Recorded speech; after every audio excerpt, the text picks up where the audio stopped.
Run, party, repeat. Welcome to the East Coast Adventures Dirt and Vert Podcast, where we talk all things running, racing, and training to help you get ready for your next big adventure. Learn from our successes and our failures, and have fun at the same time. Join us right here every week with inspiring guests who share their captivating tales from the trails. And remember, nobody cares. Run faster. All right. Welcome back to the Dirt and Vert Podcast. I'm David. And I'm Matt. And we have Anny Borisov with us, or better known as Anny B. Anny B is actually a runner, participates in a lot of races around the Knoxville area. She lives in Morristown. And just looking through her athletes page here, you know, she has 187 results just on here. Mm-hmm. And that's only like from 2016 to now. Well, 26. Anny definitely likes to run and run a lot, but you're kind of diverse in what you run too. So everything from 5Ks to marathons to triathlons to, I'm sure there's an ultra probably even sprinkled in there at some point, Yes. but we'll get into all of that very soon. Most importantly, tell us a little bit about who you are and how you got into running. Okay, like you say, I'm Anny Borisov, or Angelina. That's my actual name. I'm from Bulgaria. I'm born and raised in Bulgaria. Start moving countries. I live in England for 10 years. Then I moved here in the United States, and I live in Morristown. I've never been a runner to race like I'm doing right now, competitive. Mm-hmm. I actually finished a sports school in Bulgaria, but completely different sport. That's kind of interesting. I was a shooter. I shoot with a pistol. Cool. Because Not make Anny mad. yes, I quit swimming and I quit running. I wanted really bad to get in that sports school and maybe one day go to the Olympic Games. So I was swimming a little bit, and then I decided, to go to the sports school. But the coaches I went to was in Bulgaria back of the days. I'm talking about 80s. Everything was, if you do a sport, you focus on professional, not just for fun. So here's me, the coaches. There was, I don't know the names, but anyway. And here I'm swimming, and they gave, okay, for warm up, 1,000 meters. Oh, let's, 500. So all these workouts. No, I want something easy. So I moved to another coach, she's a really good coach. Ramsey now. Anyway, so middle and long distances. So, okay, let's try. It's me running. That's a hard. So I quit this. I said, okay, should have some easy sport for me. I can do it. And here it is, shooting. And it's fun, You go and shoot pistol. So I ended, I start training. I went to the sports school. It's the army school. It's really was cool to be there. Then I moved to finish the sport academy with the shooting. But then I decided to move, instead of coaching, to teaching. So all these years, being a sports school and a college, we do running. We did all kind of sports. I can do almost every sport, So here, I haven't done any sport when I was, I wasn't running in England, then moved here. And let's go back to how actually I started running competitive. So 2016, I had a breast cancer. So I went through chemotherapy, reconstruction, and all that. And my head was, oh my gosh, it's going to be healthy again. Can I do this stuff, I was swimming, actually. I was going and swim, 3 times a week. a little bit, running about 2, 3 miles on the weekend, just for fun, not competitive. So, so after that cancer, I was talking to my doctor, and they say, "Hey, do you know they're doing this 5K Susan Komen, for cancer survivors?" Wow, I want to do that. So here's me, 2016, on the starting line. I was so excited. I run, fast, fast for me. So I think my time was 27, which put me first in survivors, and I don't know, age group maybe fourth. Don't even remember. So I really enjoyed that. I said, I want to do it again. So the next race was the Thompson Cancer's 5K, also race against cancer. So I ran this as well, and I won it again, and the cancer survivors. So I kind of like it, winning. And then I found a friend. He was telling me about the Spartan races. No, actually, first, my work, they organized a race, Overcomer, they call, uh, obstacle course racing for the team. Mhm. So, okay, I want to do it. So there was another people used to do a Spartan race. They was coming and talk about the obstacle course race. And I said, okay, sounds fun. So here's me with the team for my work. We're in the starting line, and here's Annie. I left the team. I start running. It's a team. It's not, but I just wanted to run. I really don't know. I guess I finished first in whatever. It's a team from all the team actually. But and then the Spartan race come in. I was talking to these friends, and they say, "Why don't you do an Asheville? It's just here with us, another team." But like I said, I'm not a team player, so I went there. So here we all together in the starting line, and we starting, you know. And but they're walking. I said, guys, I was thinking we gonna run. I said, oh no. We gonna walk and they're taking picture every mile. I was like, Uh, sorry, I'm out of here. So that was actually the last race I did like team, and I finished. I had a blast. Yeah. People asking me to help me. The was nope. I'm trying. I'm doing. It was open. It wasn't competitive. Just open race.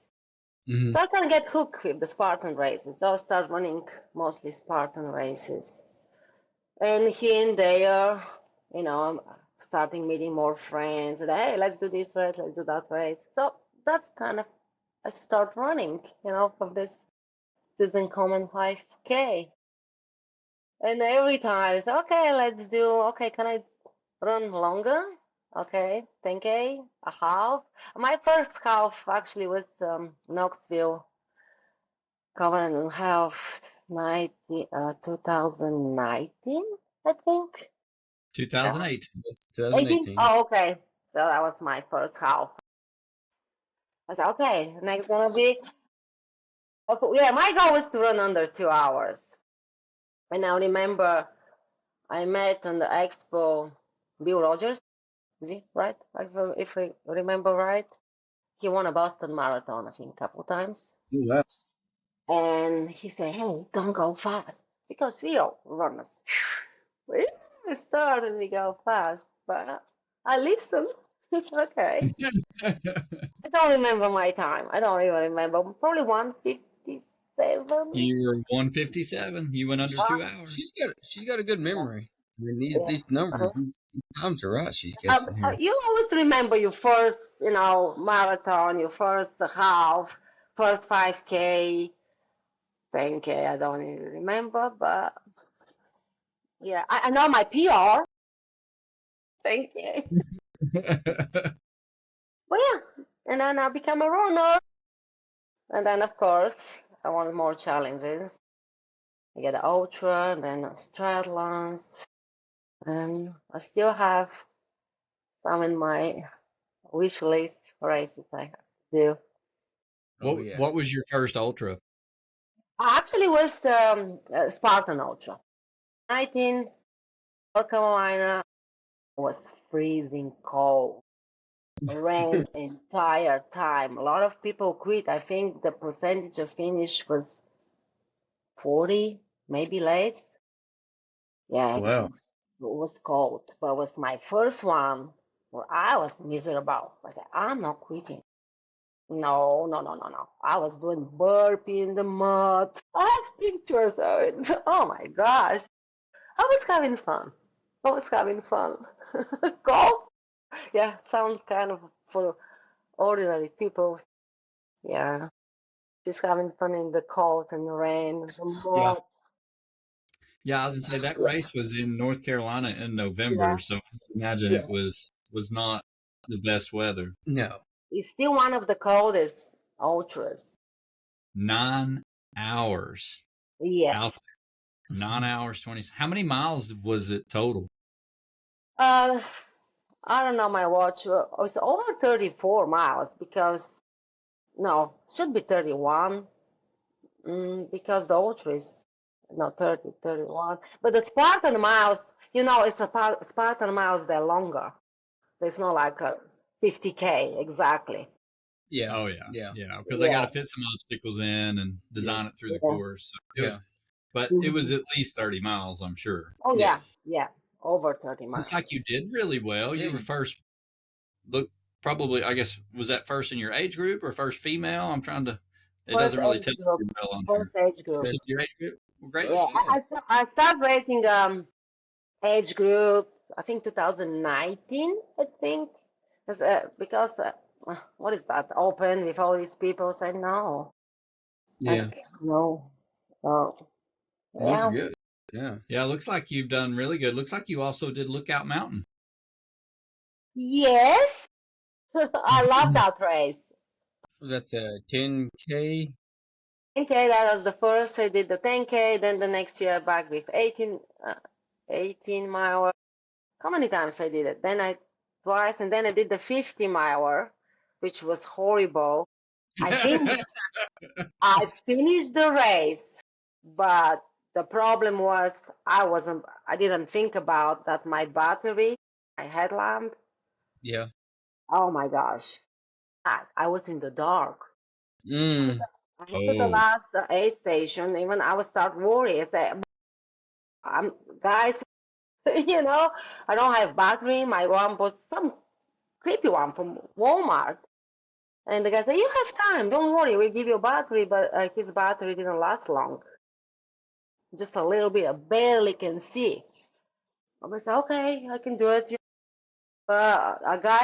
People start passing me. And one of the guys, I don't remember his name, gave me his headlamp.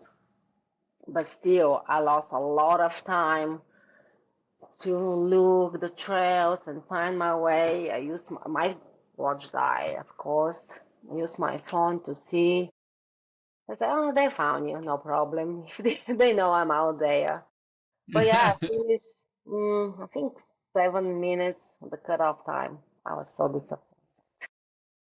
well, So, I see your Lookout Mountain 18 miler on here, and it's 3 hours and 18 minutes. Looks like you were second in your age group and fourth overall female.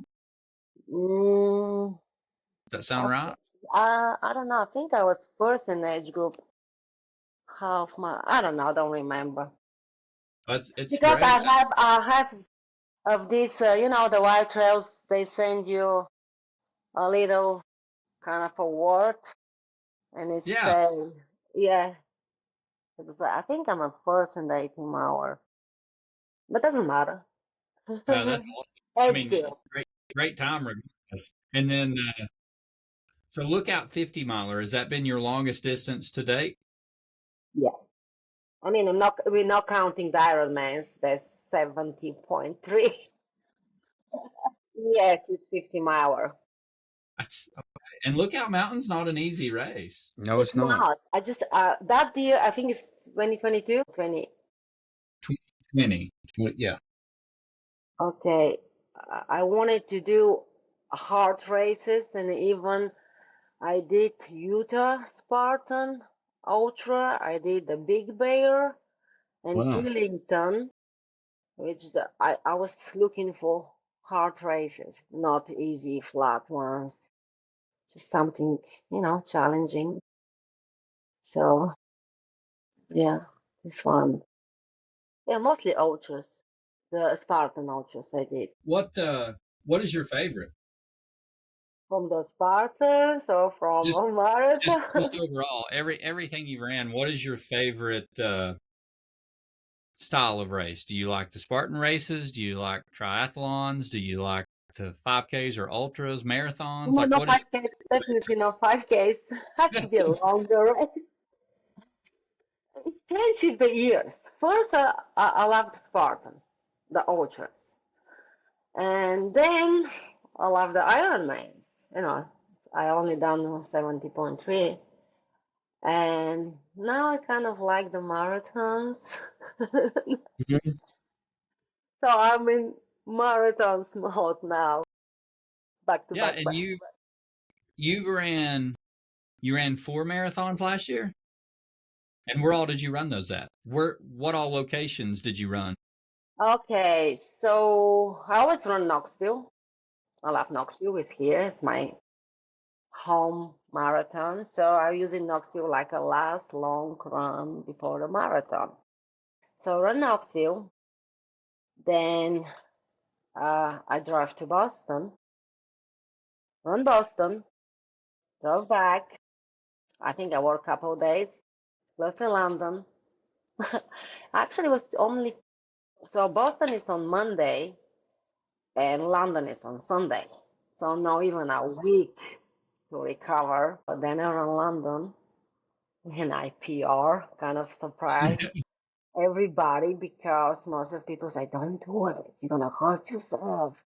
Your running career is going to be, it's ended. Okay, I can swim or I can bike later. It's fine. Let's see. I can do it. And when people telling you you can't, so, okay, I'll Mm-hmm. prove you I can do it.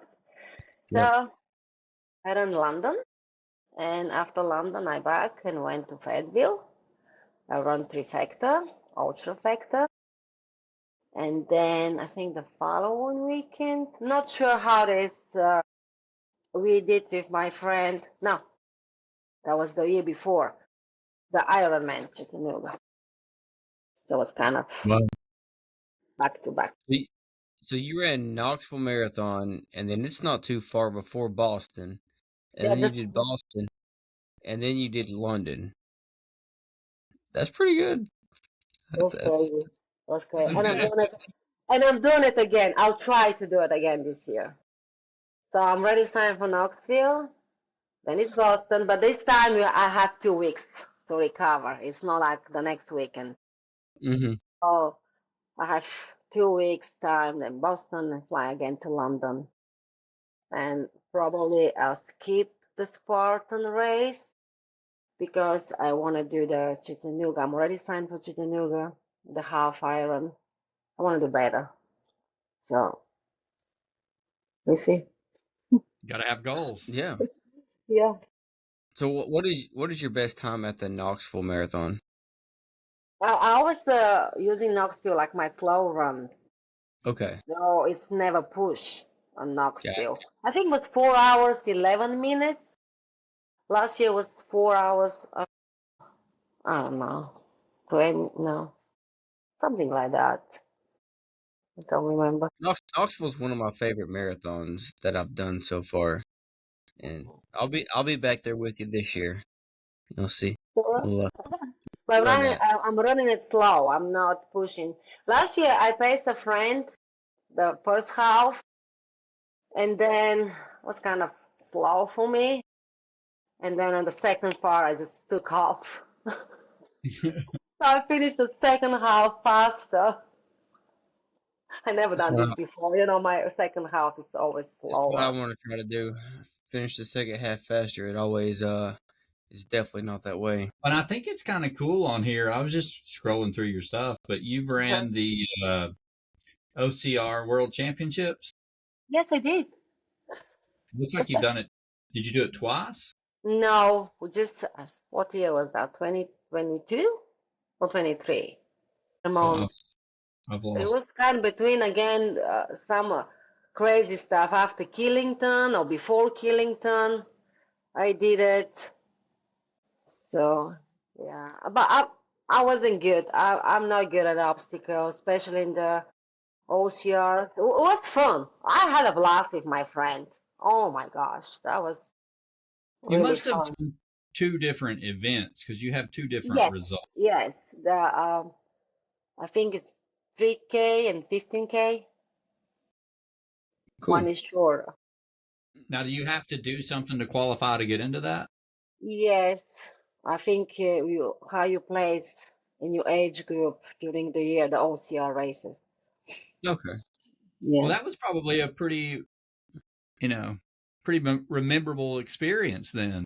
Yeah, like I told you, we had a blast with my friend because I know I found out some of the obstacles, and you have to do it 100% completion, like a savage race to get to the podium. No, I couldn't. Well, that is good though. Like out of all of the Spartan races or OCR races you've done, and you made it to the World Championship. I mean, that's pretty cool just to be able to do that. Yeah, it was cool. Tackle also, it was a world championship, the ultra. It was ultra or was no, was the beast. It was really cold. I think it was 2019. Yeah, it was a world championship. Oh, okay. Oh my, I kicked my ass there with the swim, but Ooh, I bet that was miserable. it was miserable. Yeah. So in all of your, so you get diagnosed with breast cancer, you go through chemo and treatment, and then you decide to run your first race. Yeah. How long was that window? Oh, not a big window. I have a picture even on my head, just a little. Actually, my first Susan Carmen wasn't a big window. But, Just the yeah, same so year. you went in. Were you still in treatment when you did the race, the 5K?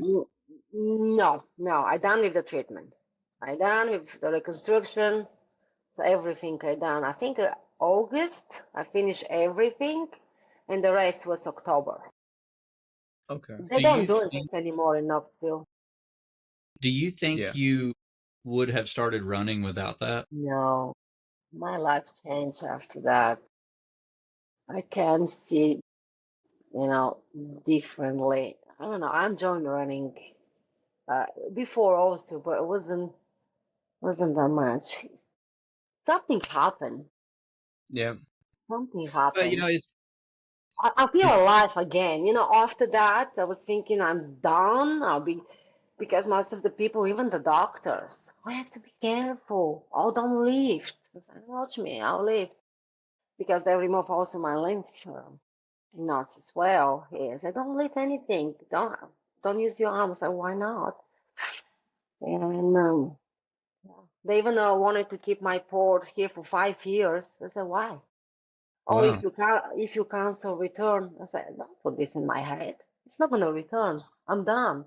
And if return, then we can do it again. But so my doctor agreed to remove the port. Well, I mean, some of the darkest and hardest moments you have result in, the moments that create what you're going to be, or create who you're going to be, because it makes you step back and think where you're at and what you want to do. So, I mean, those hard and dark moments lead to the brighter moments where you actually become a little bit more loose in doing the things that you really wanted to do. Yep. And without that, sometimes we never really become what we wanted to do, or what we never even thought was an option. Yep. And that experience is just, unfortunately, it takes a really dark and hard moment to lead you to that place. But the outcome is so rewarding sometimes. And to think about that's the reason that you started running. It was such a hard and dark moment, but look at how rewarding it's been for you now. Yeah. Yes. But don't get me wrong, I was running back in Bulgaria, but not that way. I wanted to do actually how I start with my marathons.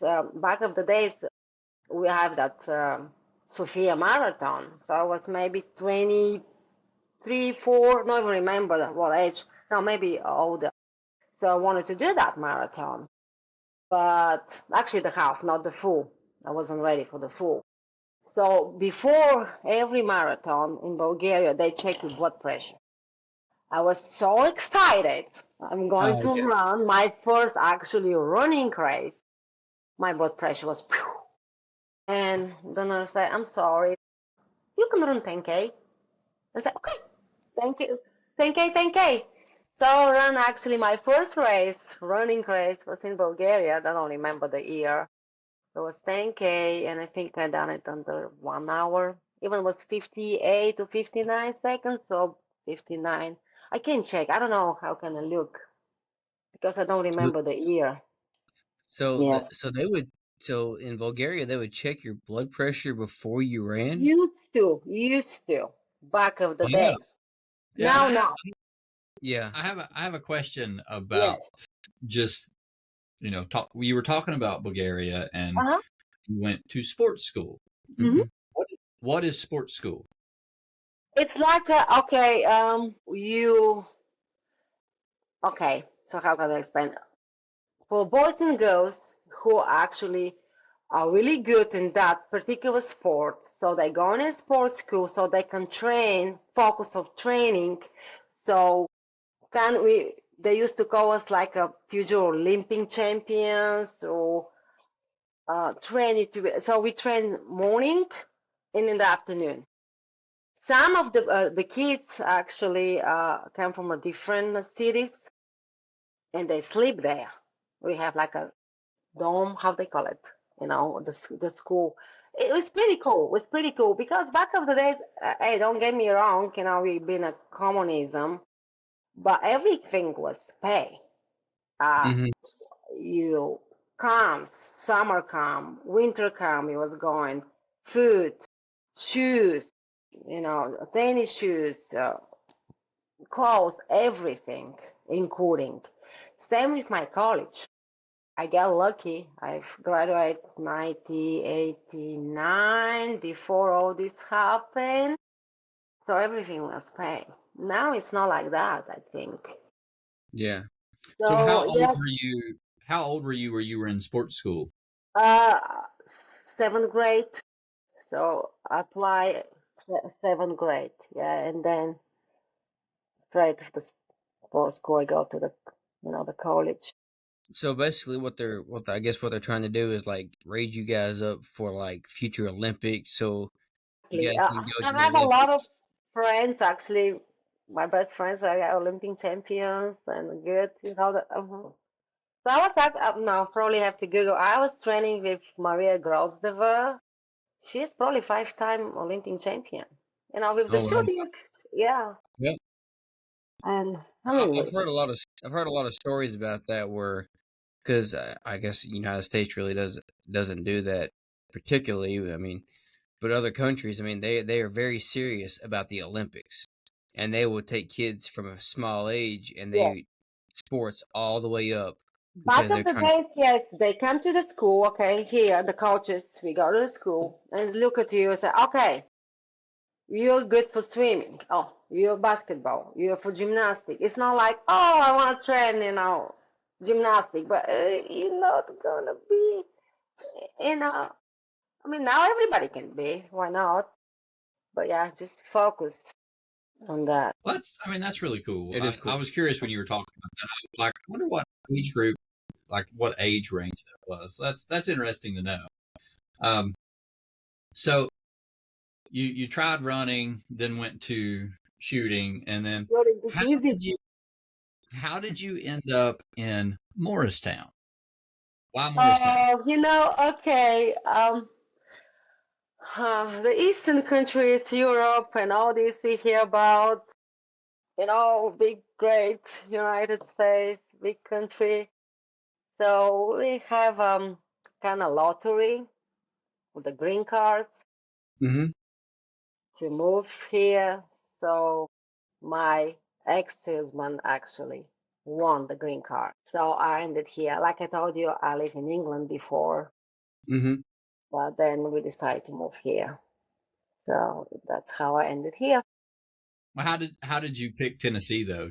Was Tennessee your first choice, No, or no, no, it's not. no? Usually when you move, okay, when you win this green card, you need a friend who have to guarantee for you, like the federal, whatever how they call it, uh, to because you sign papers, you're Mm-hmm. not going to apply for any, food stamps or Yeah.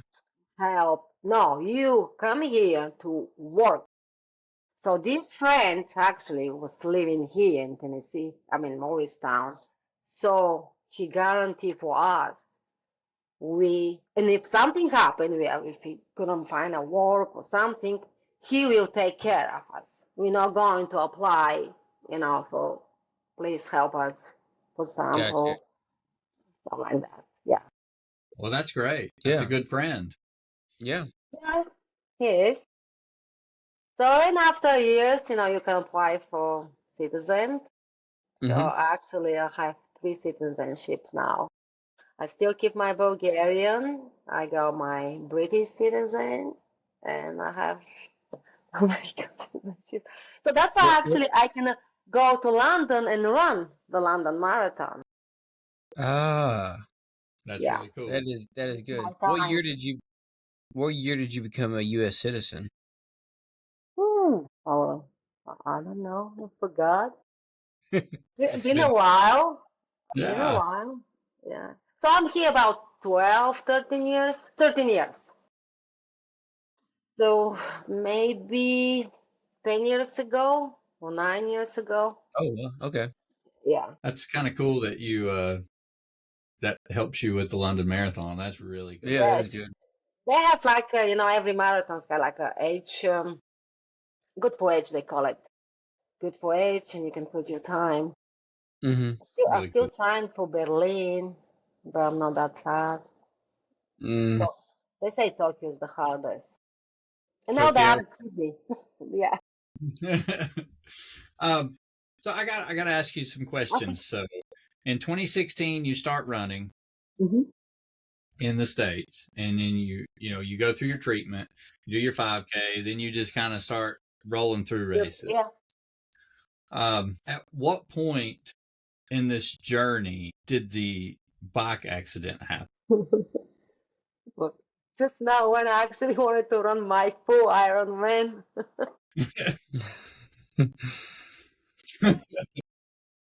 When I was so ready, after these marathons and the half the Iron, the Chattanooga, and I was training so hard. I was kidding. It's my part-time job, finish work.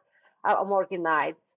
Then come home, sleep, get up about 1:30, and phew, run, go, even bike, run, swim. I was so excited, and then suddenly,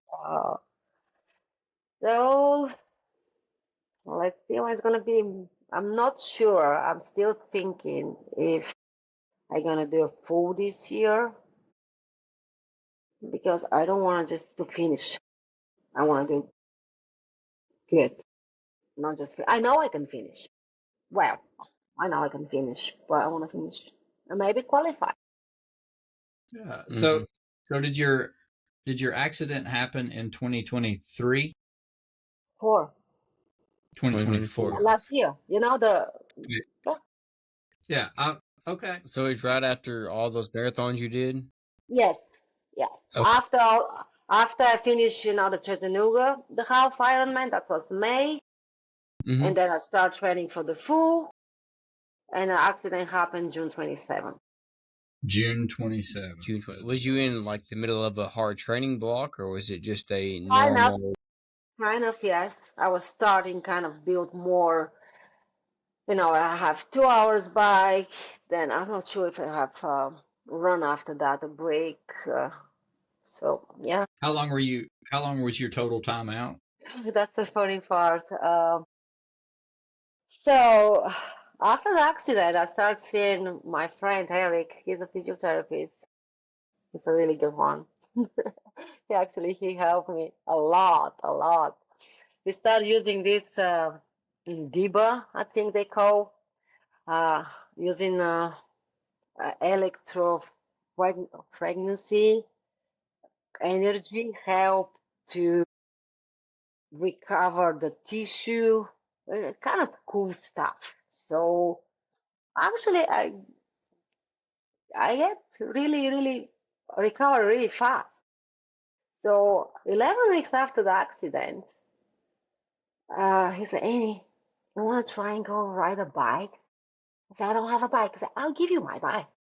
Oh, he's cool. He's awesome. I told you, he helped me from the hospital. They picked me up with his wife Mila, bring me here food, help me wash my clothes. I was still from the hospital with my cycling outfit, and even the next day I was still wearing my heart rate monitor. Nobody cleaned my so you can see it. Nobody cleaned any of my, that's road burns. You can see it was Wow. really bad. But anyway, so with Eric, I said, yes, let's go. I went 11 weeks after the accident. I rode 30 miles with them, with Eric and Romeo. They took me to the biggest hill here in Morristown, Kodak. At one point, I get off the bike and I was pushing the bike. Oh, wow. Yeah, and then 13 weeks after, that I remember, I run to Chicago. Oh, Most wow. of, yeah, most of the people tell me not to do it. Even my daughter said,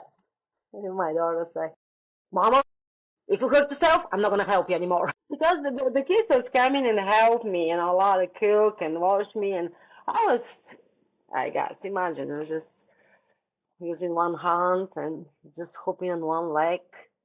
It was bad. It was really bad. Mm.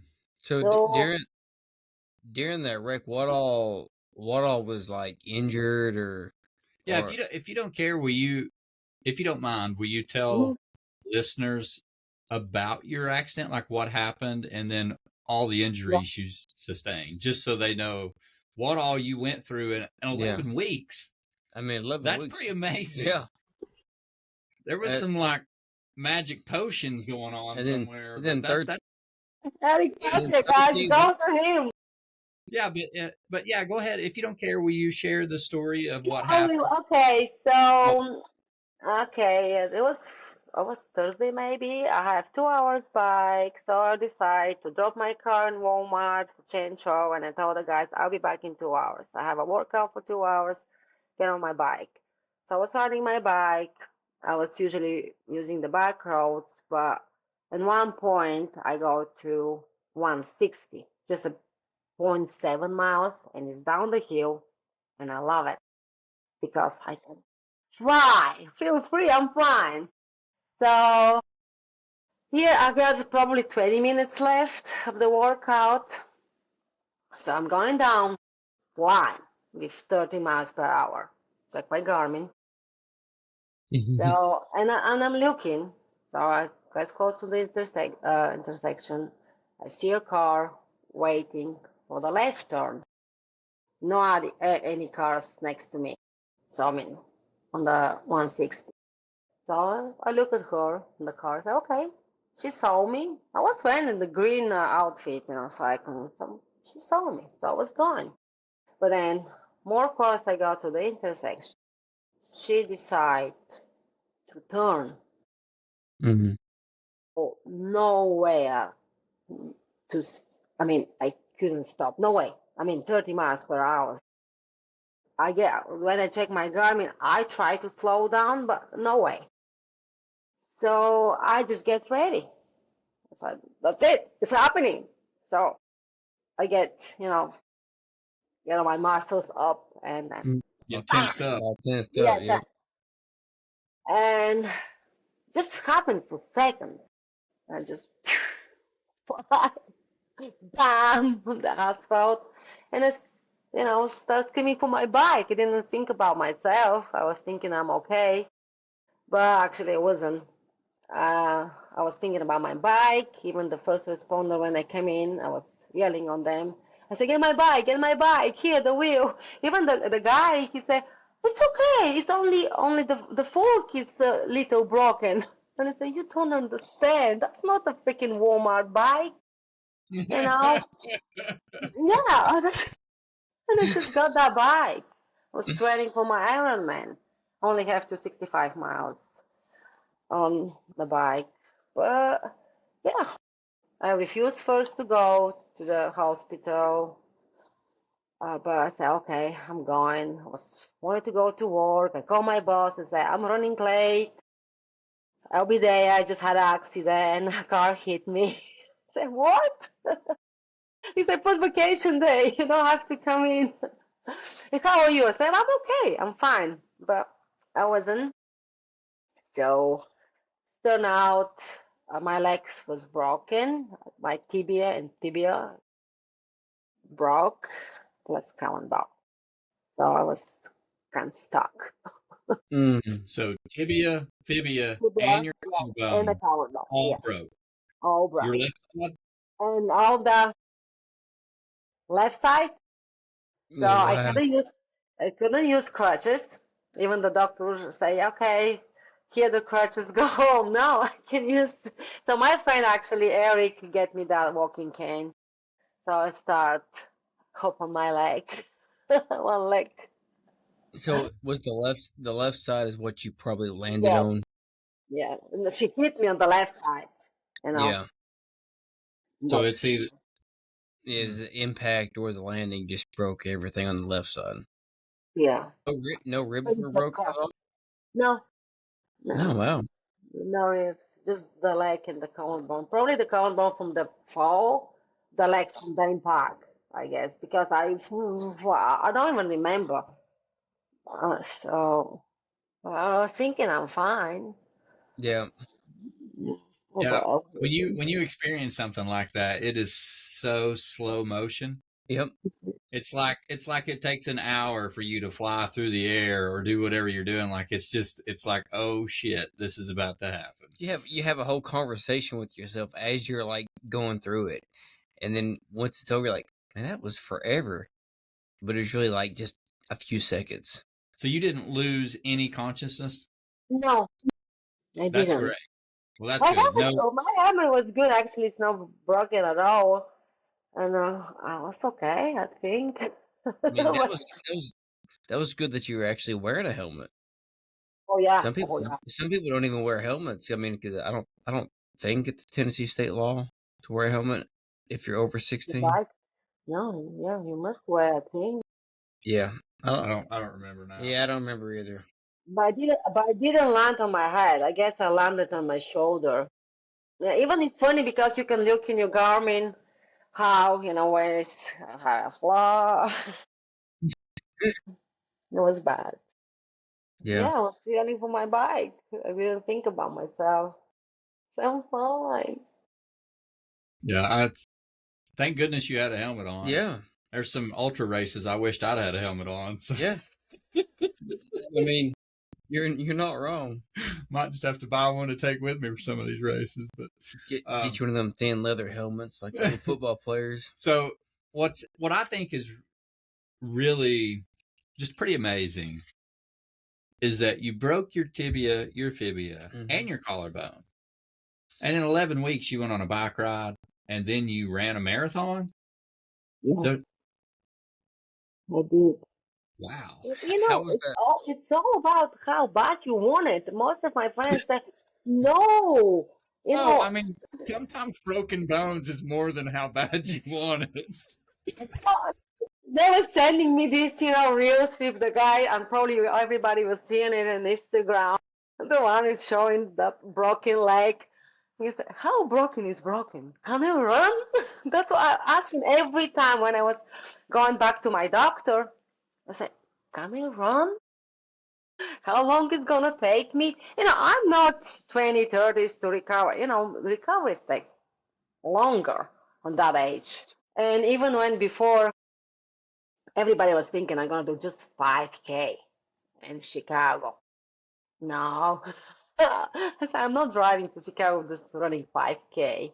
So I No. calculate the cutoff time for Chicago is 6 hours, 30 minutes. I said, that's easy. Even if I walk, if something happened, I tell my friends, don't worry about it. If something, I know my body. I know how I feel. I step, outside, on the side and just catch the train and finish. But, no, I know I can do it. You feel it. So Yeah. So, one of our buddies, Chris Stamen, is listening to this podcast right now, and he's just shaking his head.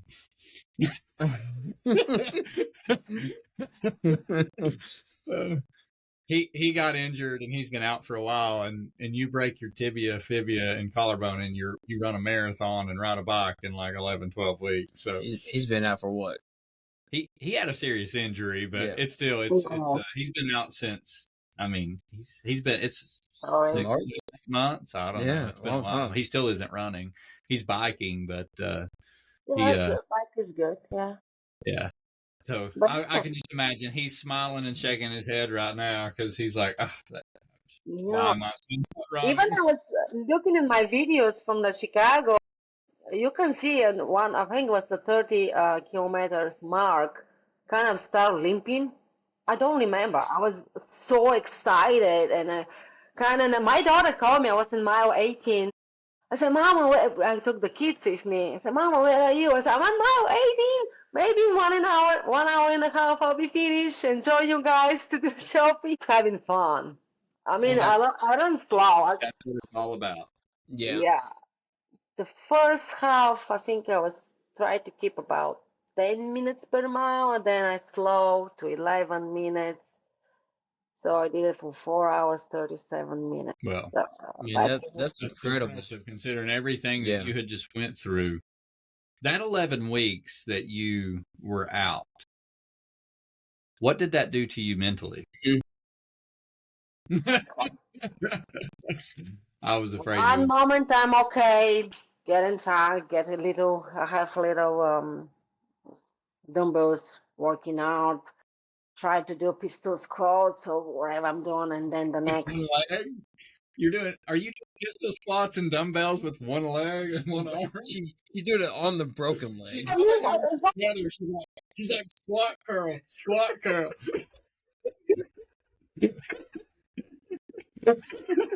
My stories, but some days was really bad. Actually, I have a post about how frustrated I am and mad and all this, but then I removed the post. I don't want to be kind of negative, but I know it's normal to get low, and I was still mad.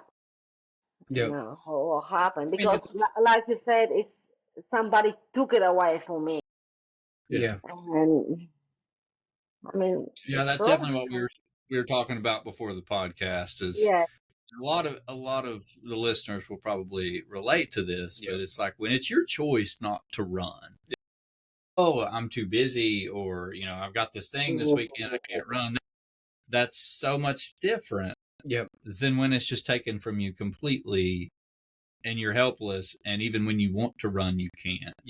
And that is really hard, and especially for a lot of us, that running has become an integral part of who we are. It's how we deal with some of our emotional issues. It's how we work through problems. It's how we have our time for ourselves. Most importantly, that's one of the things that really, when you're running, even if you're running in a group, that's still like time for you. That's where you're getting to do the thing that you enjoy. And it kind of pulls you back into like, okay, I'm living, I'm in life, I'm in the moment, I'm having fun, I'm doing my thing. And to have that taken from you completely out of your control, it's really hard. Hard. Some people handle it gracefully, other people don't. And, it doesn't matter how you handle it. Like, we're all different.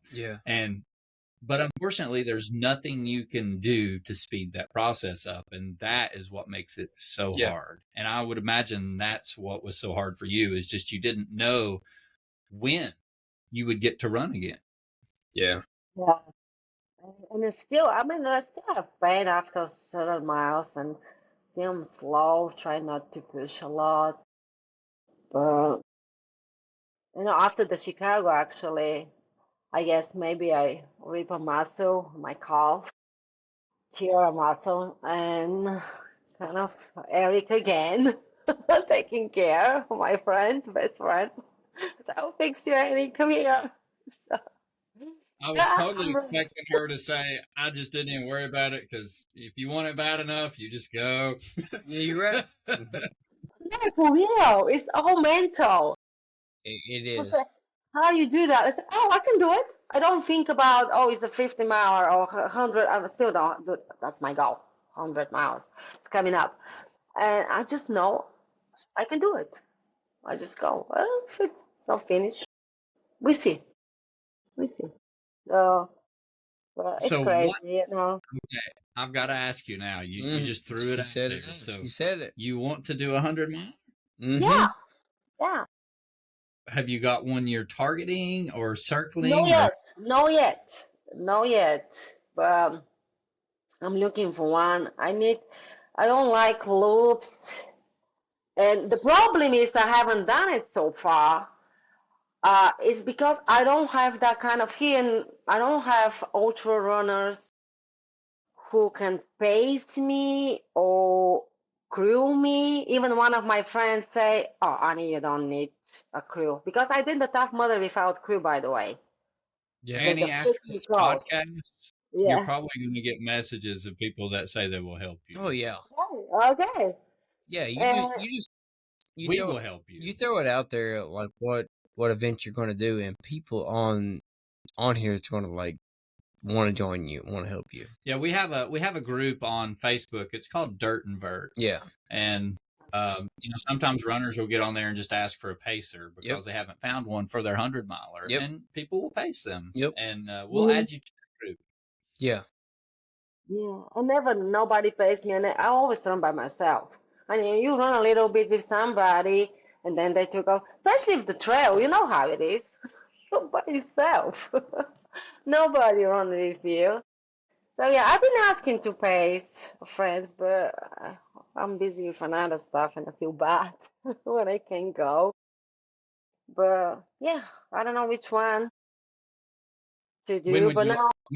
When would you like to try it? This year, I don't next know. year? Probably not this year. Maybe next. I don't know. Until May, I'm kind of fully booked. The marathons, then I have the Ironman. So I'm not sure if I'm going to train for the full. I have actually 50 miles coming up, but it's easy. Okay. All right. Which 50 miler? For getting Florida.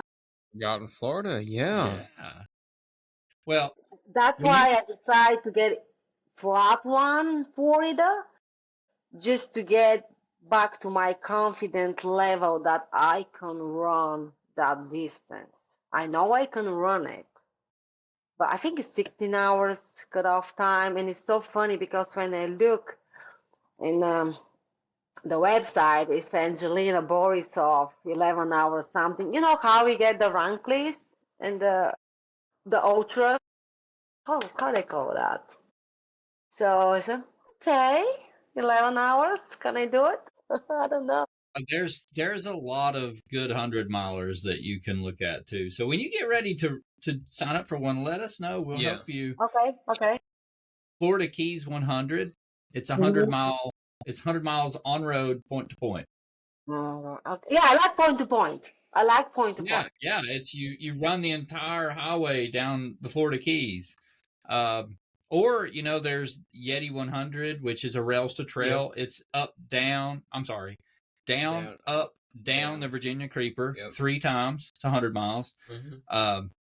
Run Bum just started a new one called the Virginia Trail Race. Virginia Trail Running Festival. Yep.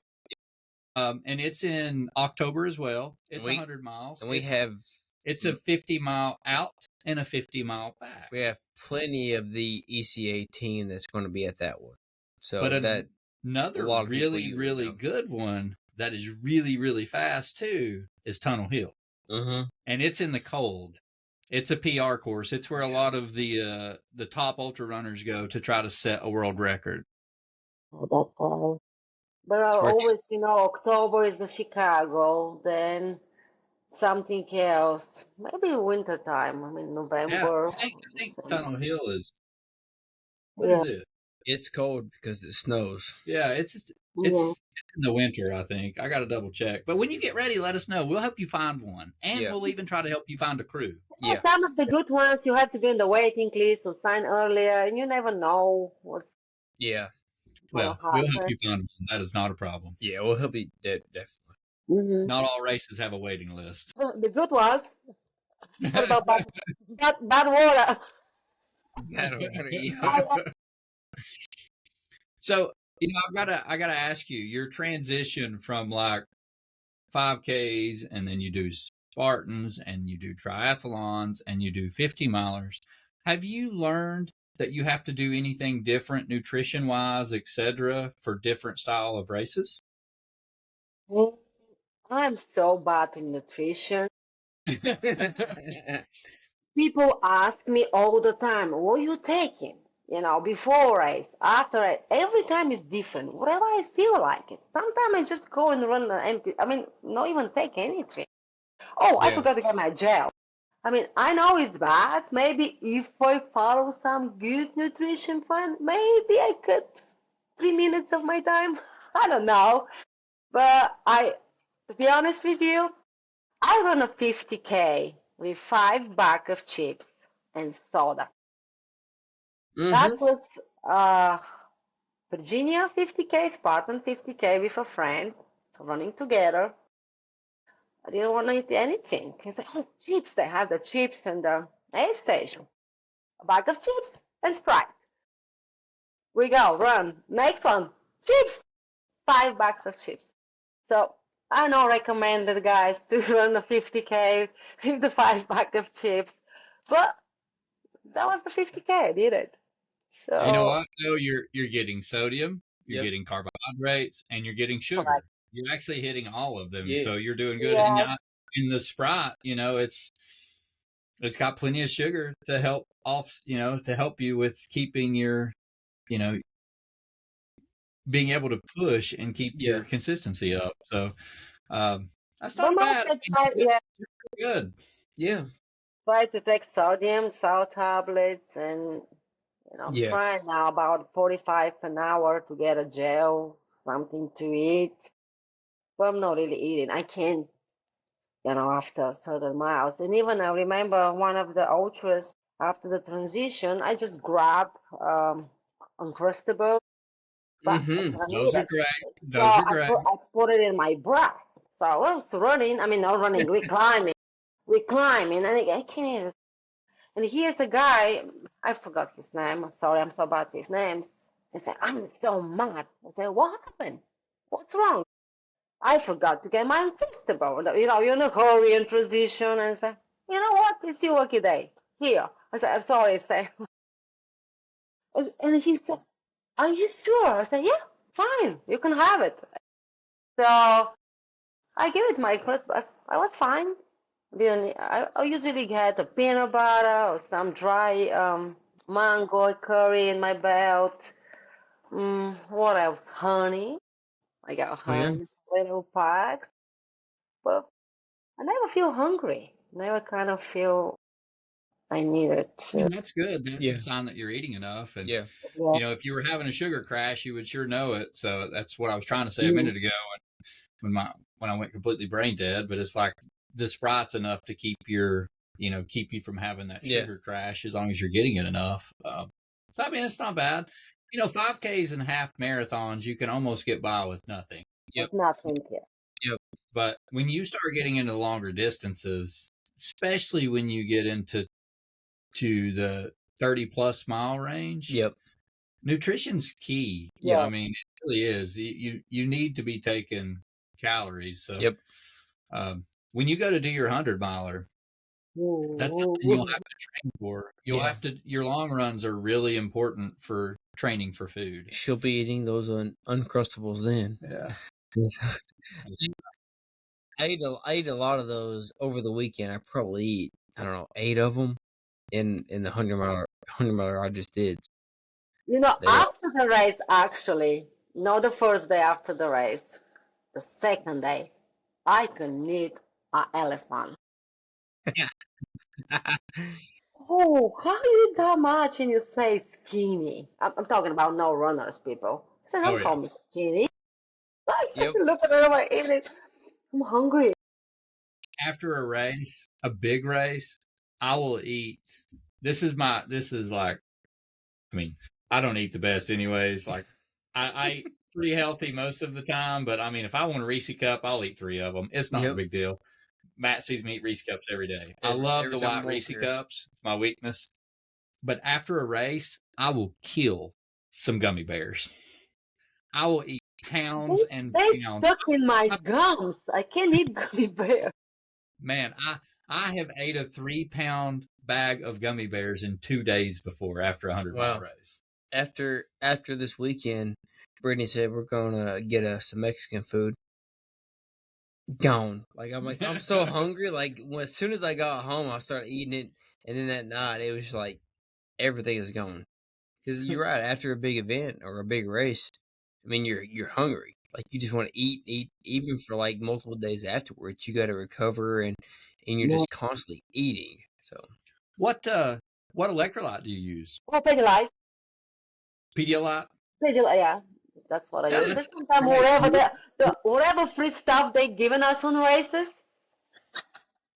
So when you're doing your training runs though, like what are you Pedialyte too then? No, really. She's like, I drink nothing, I eat nothing. Water, just water. I mean, I have, after that, what I have. After I finish my workout, get electrolytes and good recovery stuff. I do take it. You have a go-to for electrolytes after your run? What do you use? Yeah. Is that Pedialyte as well? Mm-hmm. And whatever, like I said, it's a different stuff they're giving me on races. So, but, I race most of the time. Yeah. No, that's good. Gels for free. No, they're not free. We pay, so. Yep, you're right. We do. We for sure do. Pay that entry fee. And I also wanted to point out before we get start questions here in a minute, but you won a pretty big award in 2024 too, right? Yes, she did. Which one? The runner of the year? Runner of the year, correct. I was surprised, honestly, because in my mind was like my running for the year's finished. I forgot totally about that marathons I did and the Ironman and that Spartan race, the ultra effect. And when Tim told me, because I refused to go to that breakfast, whatever when he was doing, I said, I'm not driving. I'm working the night, 7 o'clock in the morning. I'm not going to drive to Knoxville for that breakfast. No. I said, you must come in. We're trying to tell you it's for your award. No. I said, you must come in. I said, okay. And then he told me. I said, why? I mean, I haven't run. I said, really? Even that marathons, back to back to back, and then Chicago after, your accident. I said, okay, yeah. Was surprised. I didn't expect that, honestly. Well, congratulations. Yeah, that's definitely. awesome. Thank you. Especially after having a tough year like that of an unexpected accident that set you back, and you worked your ass off to get back to being able to run and to ride and do the things you did. Congratulations. Thank you. Thank you. I'm happy with that. Yeah. You should be. That's a big award. It is. I would never think that I'm a runner. Well, if you're going to do I don't run fast. I don't know. My head is always Yeah, I know.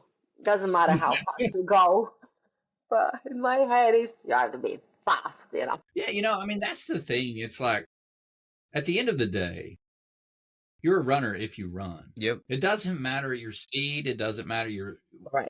how many days you do it. You're a runner if you run. Yeah. And we're all out here just trying to be the best that we can be. Yeah. Doesn't matter what your end of the day time was. I mean, we have people that come to our events that have never ran a race, and it may take them all day to run the 55K at the Gone Loco. Yeah. But you know what? It was their very first ultra, and they did it. Yep. Yeah. And they crossed that finish line. The accomplishment, the feeling you done, oh my gosh, it's great. Yes, they crossed that finish line, and they're so happy. They're in tears. Yep. And, I mean, that's the thing that regardless of anything that you ever think about yourself, if you run, you're a runner, period. Yep. You are in that same community. So always think that. Yeah. And always talking about running, and people say, you always talk about running. Enjoy running, make me happy. Yeah. Yeah. Well, I want to ask you 2 questions before I turn it over to Matt. Okay. And the very first question is, of all of your races, and we're talking, I'm sure not all of them are on here, so you're probably 200. 187. Yeah, but which one is your most memorable? Oh, I have a few. I guess the coldest one, the first ultra I did, North Carolina, the Spartan. Then I remember the Tahoe, that swim, the freezing swim, and after I was trying to warm myself up after the swim to change, the clothes. You have to carry everything with you. So before the swim, I took my jacket, my shirt, and everything, and put in the Ziploc bag. So I just jump, don't even think about the cold lake. So I jump, swim fast, and then the bad part is when you get out, that cold get all next to your bones, and I don't think about it. I say, no, you have to change. So I took off my wet shirt and get, the zip, open the Ziploc bag, shaking. But somehow I did it, put a jacket, and look, all the people around me, they already kind of quitting because they're so cold, and then try to warm themselves with this space blanket. I said, I don't have time for that. I gotta go. So that's kind of remember, it was amazing, honestly, to overcome that cold and not get hypertension. Yes. Yes, it was crazy. And then I said, run, try to warm my feet, my hands. Same thing. Yeah. That was actually very smart on your part to change and just immediately start running. Yep. Because you got your body heat, your temp up. Yep. You got the blood flowing. Yep. That helped you. The space blanket. Yeah. That cold. No, not a time for space blankets. Same with the world toughest mother, the 24 hours I did. When, there's a lot of water obstacles. You freezing. Even with the wetsuit you're wearing, it's so cold. I couldn't change the batteries. I couldn't eat. My hands were so cold. I said, I'm not stopping. I'm not stopping. So I was keep going all night. Slow, but I keep going. Of course, I fell obstacles, but there was funny penalty loops. You do funny stuff, bouncing with these balls and curling with the dirt with a spoon, so ping pong. So it was fun, but I gotta move. So I remember the heart, the heart races. You remember when you kind of overcome something cool. You didn't quit. Yeah. You didn't quit. I'm not a quitter. Love it. Okay. I mean, we're talking about a girl that broke her tibia, fibia, and collarbone and rode a bike in 11 weeks and then did a marathon. Definitely not a quitter. Yeah, but let me tell you something. People say, oh, you're so strong, you do that, you're tough. But after that accident, here I'm back to work. I'm in a freaking wheelchair, helping with some paperwork and stuff. But it was that day was something's going on. Phone was ringing. I don't even remember medicals and other stuff. I lost my, I break down, and maybe because I was feeling I'm in a wheelchair, people staring at you and talking and stuff. I start crying. I couldn't stop crying, and I was talking to one of the girls there. I said, I want to go home. I can't. And she said, Angie, you're the strongest person I know. You got this. And she really kind of, I said, yes, maybe I'm strong. Right now, I'm not. So I break down. I break down. So I left work, I'm home, but then, you know, I get back on my feet. But So, that is a sign of strength. yeah. The fact that you cry or get upset or show emotion has nothing to do with weakness. That is a sign of true Correct. Yes, So correct. that further shows how strong you are is the fact that you can let that emotion out and still do the things that you need to do. Yeah. That is strength. Showing emotion, showing all of that has nothing to do with strength. So you've showed strength in everything else that you have done. The fact that you show emotion or cry or anything like that has nothing to do with strength. Yeah. So super impressive. Not really cry. Even probably one of the friends only see me crying on race. There was the Sage. Is it Sage? The 60 miles race, 3 days. I don't know if you should know that. Right? The first, The yes, the stage stage race. race. Yes. So the first day I tripped and fell, so I hurt my knee. So I was keep running, but then I start feeling that pain. I said, "Oh my gosh, I can't run anymore." So my friend, he was with me. I said, Annie, okay? He said, I don't think I can keep anymore and run. So he stayed with me, gave me a stick, and he said, I'll stay with you and walk. I said, no, you go because you're not going to get your time. I start crying. First time, I said, don't tell nobody, I'm crying here. Because Annie can finish the race in the next day. So that's the only race actually I have to quit. The second, I went there just to support them the next day. But it was really hard on me. It was really hard. So I left. I couldn't do that. No way to run. Yeah. And then actually was the Tough Mudder. I recover. Eric, my friend, helped me again. Yeah, I have this. See, I remember that race. That was a bad race. Well, I'm going to ask you my last question, and then we'll turn it over to Matt for the listener questions. But why do you run? When everything is so hard and everything is hurting, and you go through this car wreck, and you're completely upset. Your tibia's broke, your fibua's broke, your collarbone's broke, and all you want to do is run. Yes, everybody asking me why you running, but I enjoy running. Make me happy. And most of the people say, I run away from my problems. So I just and I never feel bad before a run and after run. If you guys, anybody feel bad after a run? And honestly, people who don't run, I want to tell him, just go run a mile and see how you feel. I bet you're going to feel better. But some people say, no, that's not for me. But I still don't know why I'm wrong. Still looking the questions. Let's see how far I can go. Maybe that's why I say, okay, I did this, I did that. Yeah, no, make me really happy. I don't know. I feel free. Oh, I love it. That's a great answer. Feeling free and loving it. I mean, some days, to be honest, it's my therapy. People spend for shrinks, so let's get a bottle.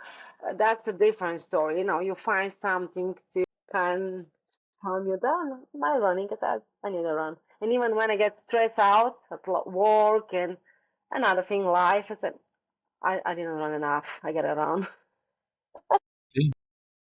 It clears your mind. It's help. It's help a lot. But you have to run to actually feel that. people who's no runners, they don't understand me probably. No, But and the thing about it is you don't really understand that until you've ran for a while. Yeah. yeah, You can go out and run once or twice, and I remember like my very first few runs, they were a mile, and I did everything wrong that you could possibly imagine when I started running. I was running as fast as I could for as long as I could, and it was just completely the wrong way to even like try to start running. Like when you start running, you should just take it super easy, super slow, and just run and try to enjoy it. And so many people don't do that, and they just grow to hate it because they're like, I can't run, I can't breathe, I can't do that, I can't run but like 20 feet. And I'm like, well, because they think you have to run fast. When they say running, they imagine you run fast. Yep. And that's exactly what I did. And then eventually I learned that, like, it's good though to run fast. how fast you run. It's about volume. Eventually, you get enough volume, then you get to run faster. And you don't worry about speed at all. Just go have fun. Yeah. And that takes a long time to learn. And some people just don't stick with it to really learn that. But somewhere along that learning experience of like learning how to run, you also learn how to love it. That's the thing that happens. There's something in there to where you're like, all of a sudden you forget to think about your running. You're thinking about your problems. You're thinking about, oh, this is my time. And then sometimes you're just not even thinking. And that's the best feeling ever. It's like when your mind is clear and you're present and you're just running through the woods or down the road. And you truly don't get there just going and running one day a week, trying to figure out how to run.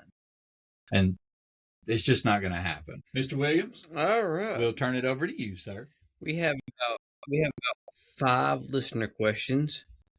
The first one would be, what was your recovery like after the wreck, and does it affect your running now? After recovery, I started the physiotherapy with my friend, like I said, he's physiotherapist. And, we use all that, like I mentioned, in deeper treatment to recover the tissue. Mm-hmm. And slowly, kind of. We did butt restriction for training as well, because I lost muscle. Of course, been only 3 centimeters, about an inch, less of the inch. Yeah. And but I know I'm gonna run. Even a lot of people can say, "Oh, you're not gonna run the same like you used to run. Oh, you're gonna have arthritis. Oh, this is gonna be, I get these people talk negative about it. I said, watch me, I'll run. Yeah, I'm still building the speed like where I was. I'm not 100% where I was, but I'm running now. I'm running, and I did my marathon. Even they tell you, oh, you run only 1 hour, that's a 26 miles. After that, I told you 13 weeks after the accident, probably I have, 5-6 miles running. I said, I know I can do it. I know I can do it.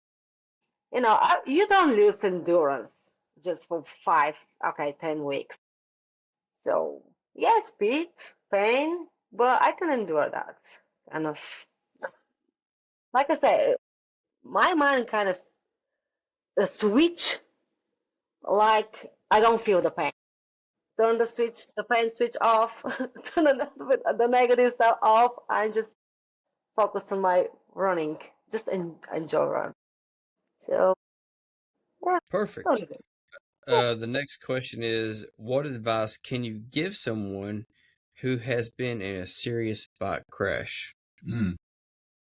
Don't give up. Don't give up. It's wow. That's keep trying. I mean, did you feel like giving up?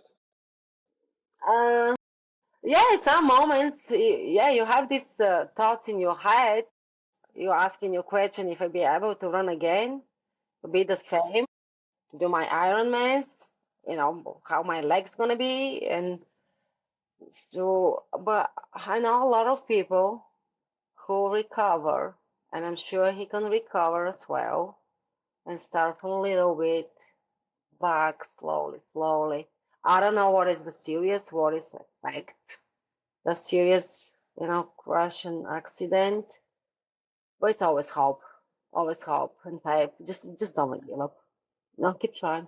Call me. That group. Call me. Yeah, Reach we out can to talk. anyone. I was really trying to say, well, it depends on how bad you want it. Yeah. Yeah, exactly. You know, people, I don't know, they put a lot of barriers in their minds. Oh, I can't do that. Oh, I can't. Why? Put in your head, you can do it. Try. And I'm sure you can do it. It's all mindset. Especially the long distance is then we don't run with the legs, we're running with the mind. We all Yeah. know that the ultra runners, even now I'm not running ultras, but yeah, it's all mine. Like somebody say, actually I order sorry, from oh, sorry, Alexa. Uh, for the Chicago tank top, and from one of the website, and they send me a card and say, "Annie, you run with your heart." It was kind of bam, like because my legs, I don't know how long they're gonna last, and the pain because the first time I'm gonna run after the accident that long. I said, yeah, I can run with my heart. So, like I say, I was seeing myself limping a mile 30, I mean the kilometer, but somehow I finished, and then I Yep. couldn't walk. Well, So, I think what you said is very true, though, because the most important thing you're ever told is what you tell yourself. Yeah. If you tell yourself you can't do something, then you're not going to do it. yeah, Period. So to believe that you're going to do it and know that you're going to do it, there's so much power in that. And to tell yourself that and to not give in to that. And it sounds like that's kind of where your mindset was. yeah. There was a quote, I think, if you believe, you have halfway there, something like that. I remember believe, yeah, you can fly. Get it? Absolutely. I mean, I can believe I can run marathon for 2 hours, but let's be realistic. Come on. Let's believe in that 100-miler now. Yeah. Oh yeah, That's yeah. happening. It Annie needs her first will 12 miles. happen. Mhm. My next question is, what is the proudest race that you have done? Proudest? Mm-hmm. When I'm proud of that race? Yeah, which race are you most proud of? That's a lot of races. I'm proud of it. Probably guys, every single one is something, bring me. I never kind of complain over the race and say, oh, that was a bad race. And then things happens, but maybe my PR, the London. Maybe that's why I can't believe it. I can catch this pace, I can catch the next one, I can catch this one. And just my legs just flying. I mean, flying for me. Yeah. And I was really enjoy. First time actually in London, I didn't use my phone. Usually I haven't fun. Again, my phone, the mile 7 or whatever, halfway down. It is taking time, but this time I said, okay, I'm going to run. Not gonna use my phone and then focus. So maybe, London Marathon. So I'm Yeah. proud of it. Yeah, actually Yeah. gave me a New York qualifying time. Finger crossed, guys, because last year I didn't make it. I have 8 minutes, better time for my qualifying time. This year I have Goodness. almost 13 minutes. So Yeah. I don't know. Yeah. That's so hard to get to New York. So hard. Well, so yeah, I'm proud of that. London. Definitely one to be proud of. Yeah, definitely. I mean, You overcame a lot to get to that marathon. yeah. I mean, Yeah, yeah. Yeah. I mean, within what, 3 weeks? Mhm. Yeah, I mean that's awesome to get And a P on. after all of the rehabilitation. Okay. All right, so my last question is: during one of your races, it could be any. What was one food that saved you unexpectedly? Potato chips and Sprite. Yes, you got it. Five, 5 bags of potato chips and a Sprite. I think the peanut butter in Killington, honestly, because I couldn't eat anything, and I had these packs. At one moment, I was really kind of not really starving, but I think I need something enough energy. It was already dark. Again, I have that problem with my headlamp. I was lucky; they didn't see me because probably I'll be DQ. But yeah, that peanut butter pack, yeah, it's how I always carry peanut butter pack. That's the food. It's got That's a safety net. it's got calories, protein, and fats in it. It's got all the good stuff. Mhm. Yeah. Well, Annie, do you have any questions for us? Questions? The only questions, which is the 100 miler we're gonna do. We Oh, already there we know. Love it. Love it. We got to help you find 100 miler, Yeah, you're and gonna help me. and Yeah. and we'll find you a crew. A crew, yes, please. Crew or somebody, to wait for me. Say, here, you cup of tea or something. You're Really doing great. I got have to every tell them myself. I'm running. It's like, come on. You're any B. You can do it. So you know how it is. Somebody is oh, yeah. We just all we cheering need for you. are potato chips, Sprite, and headlamps, and we're Yep. Yes. Don't forget No, the batteries. good. even before the race, when I see, people know when I'm running and send me messages, good luck and all that. I think for every single person because I remember. So who's good? Show me and tell me good luck. So I'm running and I think about it. I don't know. That's my kind of support, I guess. Yeah. Well, it Oh, does. poor Annie. Whenever you get in a down spot, you start remembering back to everybody that's cheering you on. I mean, it'll bring you out of it. Like, okay, I got these people supporting me. I got to keep moving. I can't be sitting here, you know, down. I gotta move. So, I mean, those help a lot. Well, you're strong. You Yeah. won't have an issue with it. Yeah. It's just getting the volume to get there. Like Yeah. having your training ready and practicing those long runs with some nutrition. So Yep. I have no doubt you have the strength to finish it. Oh yeah. That will not be an issue. Nope. Oh, Bill. That to happen. I don't know what, but Let's hope no more bike accidents. no. And every time when I pass, we a couple times We'll have with our flashback. friend Eric. No, actually, it was pretty good. And even I crossed the road, there was cars coming up, but that was far. And I thought, Eric, this is not gonna happen second time with the same spot. No way, this is gonna happen in the same place. I would go through there the next time with an air horn. Just Beep beep beep. Flashing Yeah. lights. So Oh so no, people get crazy here. Yeah, so I so got a question there. You totaled your bike after that accident. mhm. How long was it before you got a new bike? I don't have a new bike yet. Oh did no. you fix that No, bike or you have to get a whole new one? no, it's still upstairs, sitting. I'm using my old bike on the trainer, Okay. and if I go right outside, my friend Eric, he's giving me his bike. Oh, that's nice. Awesome. But now it's cold. Yeah, it's cold. Yeah, It is but it's definitely just like his cold. friends, just trust you. Say, here's my bike. You can ride my bike. Yeah, I gotta get a new one for the Ironman. It's coming up, but see. Oh Mhm. yeah. Yep. You're gonna have to Sometimes, have one ready yeah. to train. Yep. Oh, my old one for the trainer. Well, Annie, thank Yeah. you so much Thank for you. getting on here and sharing your story and talking about, you know, your whole start with breast cancer and your 5K, Yep. and how that's kind of that trajectory has led you to where you're at today, Yeah. which is really cool. Yep.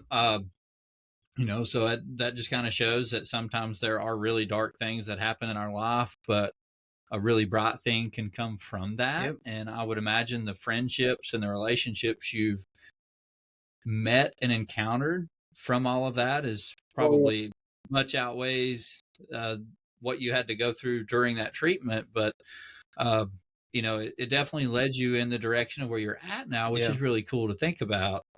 But also thank you for talking about the bike incident and all the other stuff that you went through to get to where you're at now. Yeah. And it's just been a really cool story to hear your journey. So thank you so much for sharing that with us. Thank you for having me. It was good to talk about my running. Somebody to listen about my running. Well, and congratulations on getting Runner of the Year for 2024. Yes. Yeah. You definitely earned that with everything that you endured and still came back and ran what you ran. I mean, multiple marathons and everything else after breaking basically your whole left side of your body and your bike. But that's pretty impressive. So, I mean, just to be able to do that. And I know there was a lot of down moments during that time, but you worked hard. I was going to say you worked hard to get to where you're at. So congratulations on Runner of the Year and just going through all that to get that. So that hard work paid off. Yep. Thank you. Yes, thank you. Annie, we appreciate you so much. Thank you for joining us on the podcast, and we hope you have a great day. Thank you, Annie. Thank you. Bye.